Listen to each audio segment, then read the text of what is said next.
signature event number 4 on the PGA Tour. Are we going to see another superstar winner? We had Hideki, Rory, and then Ludwig Oberg all winning so far this year in 2025. Benny Betts, Will Gray, what do you guys think? Big time winner this week? Are you missing out if you go farther down the board? Take it back even further. You've got the signature events from the year before. Schauffele won half of them. Rory won one. That's right. Hideki won one of those. That's what we do in signature events. Big names, don't go beyond 30-1. You're in trouble. Big name gonna win. That's the whole point of the signature events, right? We're seeing the best players in the world tee it up against each other, and the formats are changing a little bit. It's a smaller field than we're used to on the full field events, and it's no surprise to see the cream has risen to the crop through the first 3.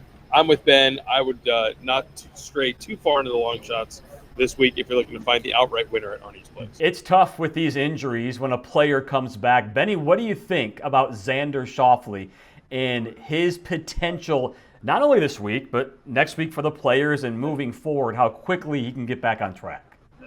I'm fascinated to see how he goes this week. I'll be staying away from him, candidly, because of that. We've not seen him for 2 months. But this is the guy that I had already penciled in pre-year to be the Players' Champion.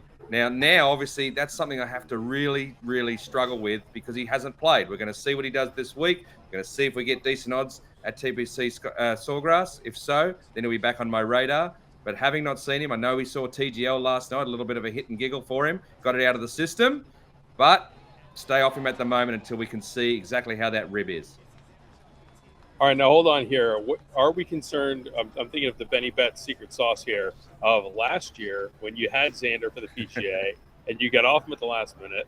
Are you concerned now if you relent on the eve of the Players' Championship? Red flag. That's a guarantee. That is a guarantee that Xander lifts the trophy in 12 days. Yes. I'm really hoping he actually doesn't do too much this week, so the odds stay at the higher position. Oh, and they will. For the Players' Championship. Well, no, if he comes out this week and plays well and finishes T4 or something, he might tighten back in for the Players' Championship, where he played extremely well last year. Let's be honest, should have won the Players' Championship, had every opportunity to do so throughout the week and on Sunday. He's got a chip on his shoulder about that tournament.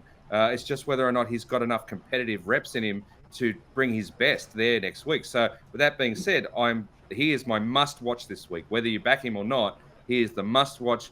Get on TV, watch very closely. If you're out there, see how he's going every hole, every shot, what his attitude's like, because I think that he could be a surprise packet at the players that not everyone will be thinking about. The indication, Will, is that his odds are going to go up because the players' odds have been up for a while, and he's been sitting at 10-1 forever. You look at the API odds, he's, 18-1, 16-1? Those are updated. Players is not updated yet. So Xander, like Ben says, if he doesn't do great this week, are we going to look at him 18, 20-1 next week? I don't know if they'll get that high. I would expect them to get a little higher than the 10-1. I think, not to go too far inside baseball, but there is a little bit of a change in terms of how odds makers set up these odds for a week of tournament versus when they're having to set something up that's much further afield, even a week in advance. So that'll change a little bit of the equation. But, yeah, I think that there's, it's not going to take much to move the needle in a positive direction if it comes out and shoots a 66 and everyone realizes everything's, business as usual with a 2-time major champion from last year, then the odds are going to reflect that accordingly. But I think all of us were surprised to see that, that the layoff has gone as long as it has. We're at essentially the 2-month mark. I think everyone expected him to play before that. And so now the thought is he injured more than we initially thought? And a lot of that could be going into it as well. If he comes out slow, if he doesn't seem 100%, if he's spraying it both ways, then I do think he could get up towards 18 or 20-1 for next week based on his performance here in Orlando. A big part of this too is Bay Hill is a regular place we come. Unlike Sawgrass, which yes we go to, Sawgrass tests every part of your game. Bay Hill is a little bit easier, if you will. Usually, okay, it could be hard this week. Will, you're going to be on the ground to tell us about that in a minute. But Schauffele and Rory are both proven champions here, proven champions that are in good form, and that means Xander's number goes out for this week as well, right? Like if Xander was in form with them, he'd be down there at the 10-1 this week. He hasn't played. You get a bit of value there, but it's also one that I wouldn't be. I definitely don't think he can take out the 2 at the top there. That's for sure. Or I think even the 3. If you throw in Ludwig, I mean, all 3 of these guys are playing well. 2 of the 3 have won this year. Scotty's obviously Scotty. Will be going back for 3 in a row at Sawgrass. So there's a little bit of a traffic jam on the odds board for Xander, whereas when we entered the year, he was 1B behind Scotty in a lot of these futures markets, and now we're looking at him being 4th favorite on the board for API. It would not surprise me if that's the same setup next week at the Players. It's been a couple of years since we've seen Xander Schauffele at plus 1,800. DraftKings has some markets out there. They call them the group markets. So this is what we're going to do this week, guys. Since it's a superstar event, all these signatures are won by superstars. We're looking at some DraftKings markets. Oh, one of them conveniently has the 5 leaders on there. Who's going to win this group, Benny B? Scheffler's basically even money. And then it gets interesting because Schauffele's up there, obviously, but you've got Ludwig and Colin Morikawa with juicy odds. All they got to do is beat 4 players. Ludwig is the juicy odds right there, that's for sure. That's eye-popping if you're looking at that. However, that being said, a year ago is where it all kicked off, fellas. A year ago is where I said Scheffler wasn't a killer. A year ago was where Scheffler was 5 down with like 2 rounds to go at some point, and I said he couldn't come back. Scotty Scheffler, I'm coming full circle. He's going to win this week. He's going to kickstart the season, much like he did last year. Things are going to start. Scotty Scheffler will take this out. Hurts me because I think what Rory did Pebble was awesome, and we all love to see Rory playing well, and another proven winner here. But if it does start to get harder, if it does start to bake out, Scotty Scheffler has proven performer over the last 2 years that he is the best in those conditions. He's won here twice, including a very tough year the first time he did so. I think, unfortunately, for those who want to see juicier odds, Scotty Scheffler is going to win this week. Wait, you're saying win the event, not this group, the event. I am saying he wins this group, and then goes a step further and wins the event. Look, the guy's got his thumb on the scale here. Plus 110 to beat 4 of the best players in the world. There's no value there. I cannot advocate for this position, even if he wins by double the 5-shot margin he won last year. I'm going with Rory. I think plus 280 is a great number here to get another chalk option with someone who has won at Bay Hill. But if you're looking at where else to go in this market, Ben, you hit it at the top. Juicy odds on Ludwig. This is a guy that just won at Torrey Pines. If he's showing up healthy and in good form like he was a couple weeks ago in San Diego, plus 600 to beat 4 other guys is a crazy number. But I do think, we're going to skew a little bit towards the guys that have played well here, that have won here before. Scotty and Rory both have a red cardigan or 2 in their closet, but I'm getting almost triple the price for Rory over Scotty. Sign me up. Crazy. You've got to have, by the way, Chris, you've got to have had a top 25 at Bay Hill prior if you're going to win here. It's one of those trends that comes every now and then on the PGA Tour. This is one. But in saying that, all of those guys fit that market. So they all are part of that. So again, we're talking chalk. The top 7, I think it is on the board, have all had a top 25, just reiterating the fact it's going to come from the top of the board this week. Why don't we keep talking chalk? You got Scotty, winner number 1, winner number 2, still not quite to your plus 3,000, Benny B. Well, this is the thing. This is in context, right? If I'm going to put some of my units or a lot of my units on a short-priced favorite like Scotty Scheffler, which obviously we've talked about this before. I'm not saying smash the 270 or 320 or whatever it is we're only getting. I'm saying watch the live markets. Hopefully you get 5, 6, 7 early in the tournament that you can jump on. But if you are going to go with Scheffler like I feel, your only other option then is to sprinkle on long shots. And in this case, I've said you can't go over 3,000. So your long shots this week are Hideki Matsuyama at 28-1.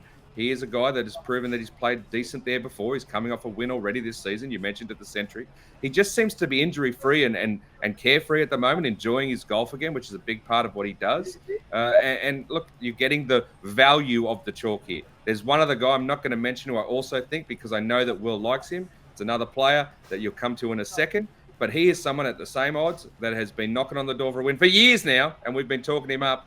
I think that you go into those two, Matsuyama and Will's winner, who is? Are we getting to blacklist territory here? Are we? We're getting close. The first step is admitting there might be a problem. I might have a Justin Thomas problem. Once more into the fray with JT, we're going to give it a shot because he's playing so well, right? I feel like I can't give up on the ghost just yet, because he really, all the things that we expected from him when we taped our roundtable show out in Scottsdale in December at the season preview, and what we've seen over these first few weeks, JT is doing what we thought he was going to do. His game is leveling up. You go all the way back to the Zozo and the Hero at the end of 2024. He is a different player than he was a year ago. The only thing he's missing is a trophy. And now we're going on nearly 3 years since that win at Southern Hills at the 2022 PGA. This is a course where the last couple of years he has played, he's gotten incrementally better from T21 to T12, but everything about his game right now is screaming that he is in form at the right time, heading back to the Players, which of course he won in 2021. The Masters is right around the corner.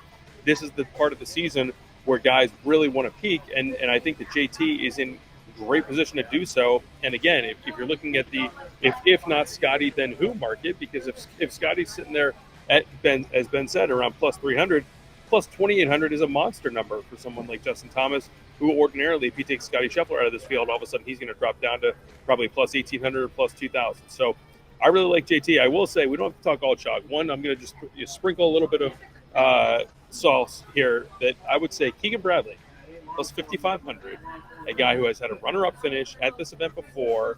And here's the key, Ben, as you smirk at me. Yeah. Ben, listen, it's going to get interesting here over the weekend. The wind's going to blow. It's going to cool off. Keegan hits his irons some of the highest trajectories of anyone on tour, and he will drop them down like a butterfly with sore feet, as my high school coach and many others used to like to say. So I think that's an attribute that will help Keegan. Maybe he's licking his wounds from the Ball Frog's lack of success on TGL, but I still think JT, Hideki, that's where you want to go with the overall chalk discussion. I think that's where the outright winner is going to come from. Well, let's get into that. Like I said, the chalk's going to win, but also if you look at the trend, there's going to be contenders that are long shots. They're not going to win, but they're going to be right there when it comes to your top 10 markets, so to speak. A quarter of the last three have been 500 or more for top 10s and have done that in the signature event. So you will want to look down that far end of the board for who you think could finish in the top 10 rather than winning. You're going to get some juicy options. I love the analogies that I learned from you guys. Butterfly with sore feet. Is that what you just said? Oh, I can't take credit for that one. No, that's an old one. Still, an oldie but a goodie. That's a good one. Okay, I'm going to put Justin Thomas in the exact same boat as my winner, because guys, I'm not ready to give up on Patrick Cantlay playing great golf. I'm not going to give up on it. Okay. We're talking about someone who should be in your blacklist. Are you? Well, he was, and I think we have abolished the blacklist, because I think we pretty much made it clear that we are not men of our word with the blacklist, because we keep betting him over and over again. I bet Cam Young to win a group. How'd that go? Anyway, is anybody going to say that Patrick Cantlay can't play great golf anymore? I mean, I refuse to believe that this guy, who's not over the hill when it comes to golf, by the way, he has shown over and over, year after year, that he is good. He can win big all the time. And just because he hasn't done it in a year and a half or how long it's been, I'm not ready to say that he was a flash in the pan, because that pan was a very, very long time, just like Justin Thomas will, a very long time. Hasn't won in a while, but this guy also has two very good finishes in his last three events, 2 top 5s recently. I think Cantlay wins again, probably this year. You laughed, Ben. Does he win again this year? No. Oh, it's possible that he wins again this year. I just don't know if I'd be making it this week. I just, look, he fits into the 3,000 just. He's right there. Thank you. He does have the form. He does have some form at this place. It's his strokes gained approach is positive, but it's further down the list than the other chalk guys. Bogey avoidance not as good as the other guys. So look, if he brings it back, if he shows his best, which let me see, the best I've ever seen him play was it the first 3 rounds at the Genesis at Riviera last year before he ended up getting monstered by Hideki Matsuyama. The origin of the blacklist. Yes, correct. You're right. Those 3 rounds were amazing. That was like, this is one of the best, if not top 4 player in the world type, top 3 player in the world type golf. But then for it to fall apart and for him to not be able to bring that back and really contend or really lead has been the concerning part. He will win a tour event again. Look, I'm not going to laugh at that, but I just don't think it's this week. Here's my counter for you, Chris. How many of these are top 5 finishes, top 10 finishes, versus times when you came into the back 9 on Sunday and said Patrick Cantlay has a chance to win this golf tournament? It's been a while. It's probably the Genesis. I have not felt that. There has not been the near miss that even Justin Thomas, if we're talking apples and apples, JT, you go back to the Zozo or the Hero or a couple of the others, the Amex this year, where he really had a chance to win. And I think that's part of leveling up when you're trying to break out of a pronounced victory drought. Even the top flex player like JT and like Cantlay, I just am not sure that I've seen a bunch out of Cantlay where I'm coming into 13, 14, 15 on Sunday thinking, oh, if he makes this putt, if he hits this shot, if he makes this rally, he has a chance to win, as opposed to banking a bigger check and making a few extra. So you're both going to say that who wins first, Thomas or Cantlay? It's Thomas. Thomas. Are you going to put him at minus Thomas. money? What was that? Would you put him at minus money over Cantlay? Who's going to win first? Yeah, I think if you ask if you're making odds of who's more likely to win first, it's JT. Or 0. 1, 1, 0. You put him at minus money on those three? Now we've got a three-way market. Three-way market? Get the advocates Yeah, out. I don't like getting into that. I don't like the three ways. I don't like that market at all. So we'll have to see how we go. But look, I'll say like Cantlay again. Look, he's good enough, but as Will hit the nail on the head, he's not contended. He's not been there when the whips are cracking. Now maybe he needs that, and I feel like the only player that would potentially bring that out with him on a Sunday down the stretch would actually be Rory. Like if he's up against Scheffler in the last night of this tournament, I think Scheffler dominates him. But if he's up against Rory, there's something in Cantlay, that mongrel will come out, and maybe he's a chance. But he has to get there, and he hasn't gotten there in recent times. Shades of Rome is what Ben is basically just saying. Let's get into some best bets. I have a theory on Ben Cole in general, and I'm also picking him for a top 20, Ben. But why do you like this cat for a top 10? Well, I don't like Ben Cole. I like Ben Griffin. Ben Griffin. Like, did I say Cole? And Eric's okay. He goes all right as well. I picked him and can't even get his name right. Yeah, that's okay. So, Ben, look, this is just the hot hand theory. I teased it a little while ago. Basically, you're looking at, I went straight to the plus 500 for top 10s and started looking there and above. And there's a few of the names I've put out there that I think can do that this week. One of them is Ben Griffin. The reason I say that is because he's done it, 2 top 4s in recent times. He's clearly in form. He's played his way in via the Aon swing 5. I just think that you can take the hot hand at good money here with that the correlation that I spoke to, that we've at least a quarter of the top 10 are likely to be plus 500 or higher chances to have done that. I don't necessarily think he can win against this field, but I think he can contend and be up there and cash that top 10 ticket. I like it. I'm going to go, in terms of the top 10s, I'm looking more in like the Mike Kim range than the Ben Griffin, but I've got a little scoring prop for you guys. As I said, we're here. We've got boots on the ground in Orlando, and our friends at FanDuel have put out an over-under for the winning score, 275.5. I am no math major, but we got a par 72, so that's 288. So we're talking over-under 12.5 under par. Scotty Scheffler got the 15 under last year, but he won by 5. No one else got better than 10. Before Scotty, you have to go back to Rory in 2018 to find a player that finished this tournament at 13 under or better in terms of scores. Again, we're taping this on Tuesday. We've got weather that's going to come through on Wednesday on the Pro-Am day, and then it's going to be cool, and it's going to start blowing a little bit of wind.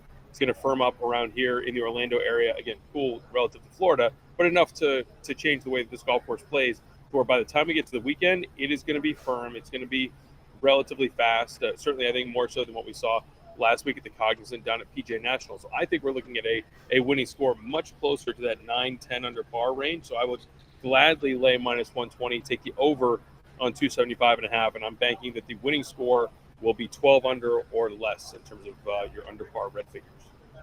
Well, with that information, I'm going to throw it back to the top 10 market. So there's a guy who has been playing well when it's hard. Harris English is plus 900 for a top 10. And he won at Farmers when it was difficult, when the wind was blowing and it got hard and fast. So there's another. Nick Taylor, another winner this year, plus 850. These are guys that have been up there. Even big names who aren't playing well at the moment. Sahith Theegala, he's plus 650 for a top 10. Has had form at API before and doesn't mind it when things get tough. Hasn't played the greatest so far this year, but he's going to put it together at some point. And if it's this week, you have a chance to cash in. So Will makes a great point. Like, if it gets tough, look for the guys who like it when the tough gets going. A good note, Chris, before we move on, of just the mechanics of betting this week. This is one of those signature events with a cut. It's going to be a small cut, but it's going to be there. You got top 50, you got 72 guys, top 50, and anyone within 10 shots of the lead on Friday will go to the weekend. So even if you're looking at guys making a rally on Saturday or Sunday trying to go from T42 into the top 10, it may be a little easier as the thin field's even further than its current setup of 72. I just saw last week that you can make the cut on the number or near the number and win the tournament. So keep an eye on that on Friday afternoon. Yeah, I've actually got nothing else, but I did want to bring up the Ben Griffin thing about why I'm picking him for a top 20. Griffin, not Cole. Thank you, Ben. So I've kind of gotten to a point where I'm looking at guys I picked last week, and the reason why I picked them because I like how they're playing. Taking them the next week and choosing a different market, which is way simpler than picking them to win. I'm talking top 20. It worked last week with Alex Smalley. I think it worked 2 weeks before that. I forget who it was.